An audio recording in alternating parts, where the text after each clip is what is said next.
Assalamualaikum warahmatullahi wabarakatuh. Hello everyone, perkenalkan nama saya Yusuf Farihatul Isna dengan NIM 0702062260. Saya berasal dari kampus UIN Sunan Ampel, Surabaya, tepatnya di Fakultas Usuluddin dan Filsafat, Prodi Tasawuf dan Psikoterapi semester 5. Di sini saya akan menjelaskan materi yang berjudul Nilai-nilai tasawuf di pondok pesantren. Mungkin dari sebagian teman-teman sudah tidak asing lagi dengan istilah pondok pesantren.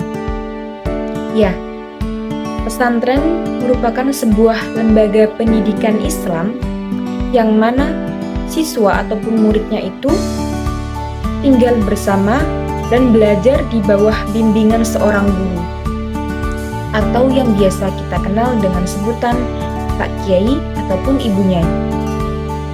Bukan itu saja, pesantren juga mempunyai asrama-asrama untuk tempat tinggalnya ataupun menginapnya seorang santri. Seperti itu.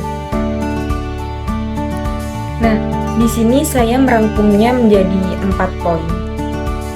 Poin yang pertama, pengertian tasawuf.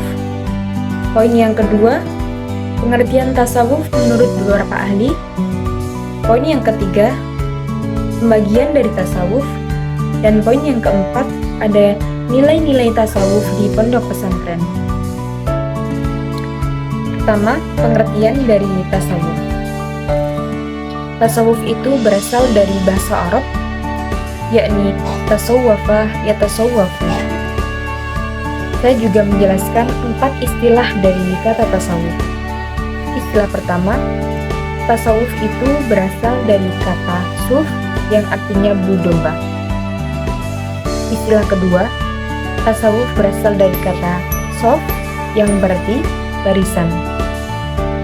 Istilah ketiga, tasawuf berasal dari kata safa yang artinya bersih ataupun suci. Dan yang keempat, tasawuf itu berasal dari kata sufah yang artinya serambi Masjid Nabawi yang ditempati sahabat Rasulullah Shallallahu Alaihi Wasallam. Poin yang kedua, pengertian tasawuf menurut beberapa ahli. Di sini saya menyebutkan 5 tokoh tasawuf menurut perspektif beliau. Yang pertama, Syekh Abdul Qadir Al-Jilani. Menurut beliau, tasawuf ini seperti menyuarakan hati dan melepaskan nafsu dari pangkalnya dengan cara berkholwat, riyadhah, taubat, dan ikhlas. Yang kedua, Al-Junaidi. Menurut beliau, tasawuf itu seperti kegiatan-kegiatan membersihkan hati dari hal-hal yang mengganggu perasaan manusia, memadamkan kelemahan, menjauhi keinginan hawa nafsu, dan mendekati hal-hal yang diridhai Allah Subhanahu wa Ta'ala. Yang ketiga, Syekh Muhammad Amin Al-Qudri. Menurut beliau, tasawuf itu merupakan sebuah ilmu yang membahas tentang kebaikan dan keburukan jiwa, serta cara untuk membersihkan jiwa tersebut dari hal-hal yang buruk, dari hal-hal yang tercela, dan mengisinya dengan hal-hal yang terpuji. Yang keempat, Abu Bakar Al-Qahtani. Menurut beliau, tasawuf itu seperti budi pekerti. Contohnya begini, jika ada seseorang yang mengajarkan budi pekerti kepada kita, secara tidak langsung, beliau itu telah memberikan bekal dalam tasawuf kepada kita. Seperti itu. Yang kelima, Ibnu Khaldun. Nah, menurut beliau, tasawuf ini dipandang sebagai ilmu syariat yang muncul dalam agama. Poin yang ketiga, pembagian dari tasawuf. Pembagian dari tasawuf ada 3. Yang pertama, tasawuf akhlaki. Yang kedua, tasawuf amali. Dan yang ketiga, tasawuf falsafi. Tasawuf akhlaki itu lebih berfokus pada kesempurnaan jiwa dan kesucian jiwa. Lalu tasawuf amali. Tasawuf amali ini lebih berfokus pada bagaimana sih cara kita mendekatkan diri kepada Allah Subhanahu wa taala. Sedangkan tasawuf falsafi itu lebih berfokus pada pengalaman spiritual. Nah, ajaran ini dipengaruhi oleh aliran-aliran filsafat, namun tetap mempertahankan keaslian sebagai tasawuf. Poin yang keempat, nilai-nilai tasawuf di pesantren. Nah, nilai ini seperti sebuah konsep yang melekat dalam kepercayaan dan memberikan sebuah makna pada bagian aspek kehidupan. Dalam konteks tasawuf itu mencakup ideal-ideal yang berkaitan dengan keyakinan dan cara hidup yang diinginkan dalam mencari kedekatan dengan Allah Subhanahu wa taala, menjauhkan diri dari kecintaan terhadap hal-hal duniawi dan yang melalaikan. Nah, di sini saya menyebutkan 5. Yang pertama ilmu, yang kedua amal, yang ketiga akhlak, yang keempat riyadhah, dan yang kelima tabarruk. Di sini saya memaparkan ilmu menurut definisi dari Imam Al-Ghazali. Beliau ini menjelaskan atau membagi ilmu itu menjadi 2. Yang pertama ada ilmu syariah, yang kedua ada ilmu aqliyah. Ilmu syariah ini ilmu-ilmu agama, contohnya seperti tauhid, tafsir, hadis, fikih, dan akhlak. Sedangkan ilmu aqliyah ini ilmu-ilmu umum, contohnya seperti matematika, fisika, kimia, dan lain-lain. Nah, pesantren ini memiliki kultur pendidikan yang khas, yang mana ditunjukkan oleh pola kepemimpinan mandiri, penguasaan literatur khas, dan sistem nilai yang berbeda dari masyarakat luar. Nah, tujuan diadakannya sistem pendidikan di pesantren ini adalah untuk menanamkan nilai-nilai keagamaan dan membentuk santri ini menjadi generasi yang sesuai dengan ajaran Islam, serta menjadikannya sebagai santri yang bermanfaat bagi agama, masyarakat, dan negara. Saya akan menyebutkan 6 tujuan diadakannya pendidikan berbasis tasawuf di pesantren. Yang pertama ada muraqabah atau mawas diri. Mawas diri merupakan sikap kehati-hatian kita dalam melakukan segala sesuatu hal apapun itu supaya terhindar dari dosa. 2 ada mahabbah. Yang ketiga ada khauf atau takut. Yang keempat ada roja. Yang kelima ada uns, dan yang keenam ada yakin. Poin yang kedua ada akhlak. Akhlak itu seperti etika dan adab. Di sini akhlak dibagi menjadi 2. Yang pertama ada akhlak mahmudah, dan yang kedua ada akhlak mazmumah. Akhlak mahmudah ini seperti akhlak yang terpuji, sedangkan akhlak mazmumah seperti akhlak yang tercela. Poin yang ketiga ada amal. Dalam konteks tasawuf, nilai itu mencakup ideal-ideal yang berhubungan dengan keyakinan untuk mendekatkan diri kepada Allah dan menjauhi segala sesuatu yang bersifat duniawi. Lalu ada 3 nilai penting dalam ajaran tasawuf. Yang pertama taubat, yang kedua sabar, dan yang ketiga ada zuhud. Poin keempat riyadhah. Riyadhah itu seperti latihan spiritual untuk menyucikan jiwa kita dengan cara melawan hawa nafsu dan melawan keinginan dari jasmani. Poin yang kelima ada tabarruk. Tabarruk berasal dalam bahasa Arab al-barokah, artinya pertumbuhan dan tambahan. Sedangkan al-tabrik artinya doa kepada seseorang atau sesuatu supaya mendapatkan berkah. Masdar dari kata tabarruk adalah tabarroka ya tabarruku, sehingga tabarroktubi bermakna tamannaitubi, artinya mengharap dengan perantara sesuatu. Jadi bertabaruk itu adalah meminta barokah dengan perantaranya. Baruk merupakan sebuah ajaran yang sekaligus menjadi adat dan kebiasaan sejak zaman Nabi Muhammad SAW masih hidup. Untuk itu mencari berkah bisa dilakukan melalui beberapa media.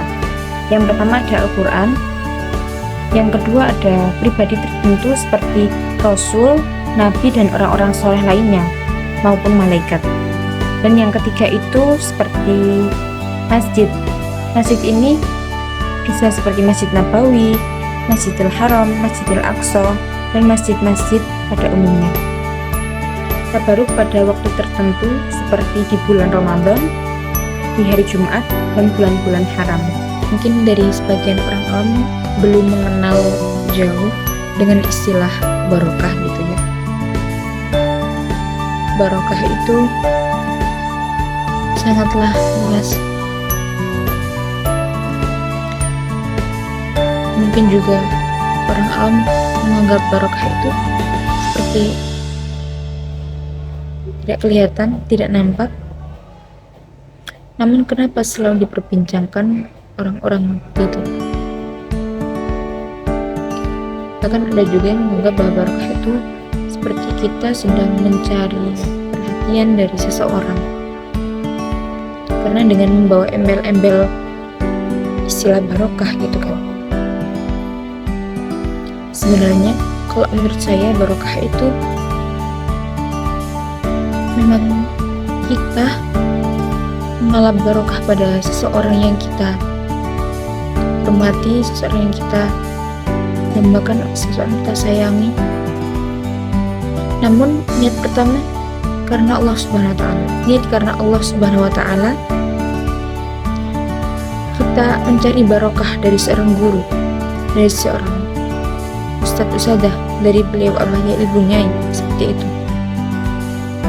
Jadi menurut saya barokah bukanlah itu hal yang kita sekedar mencari perhatian ataupun validasi dari orang lain. Namun barokah merupakan hal yang sangat indah. Karena kalau kita merasakan sendiri bagaimana barokah itu bisa pada kita, pasti kalian sendiri juga seperti tidak menyangka bahwa barokah dari seorang guru, seorang ustadz, usadah, barokah dari ayah ibunya memang benar-benar ada dan benar-benar nyata, bukan hanya sekedar omongan saja. Seperti itu. Mungkin dari sebagian kalian sudah tidak asing lagi dengan kata barokah. Ya, mungkin kalian mendengarnya dari teman, dari orang tua, bahkan dari guru kalian sendiri, atau kalian sendiri yang merasakannya.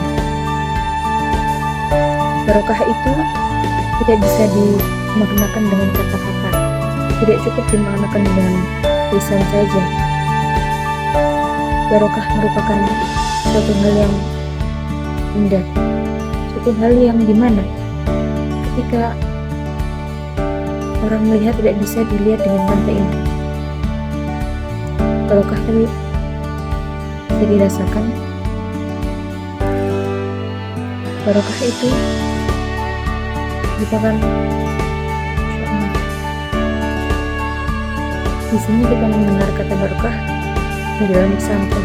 Contohnya seperti ini.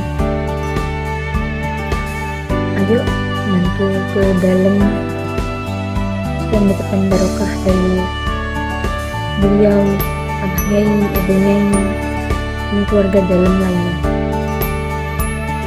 Dan ayo mengaji supaya barokah dari seorang guru, seorang ustadz, seorang ustadzah. Kalau itu kita berziarah pada wali-wali dengan niat menyalab barokahnya wali, seperti itu. Jadi menurut saya barokah itu tidak bisa diungkapkan dengan kata-kata saja, karena kata barokah ini cakupannya sangatlah luas menurut saya. Karena kita sendiri yang merasakan barokah itu. Barokah tidak bisa dilihat oleh panca indera, namun bisa dirasakan oleh mata hati kita, mata batin kita. Kesimpulan dari penjelasan saya adalah tasawuf itu memegang peranan penting dalam pembentukan karakter seorang santri. Dalam konteks pesantren, tasawuf bukan sekedar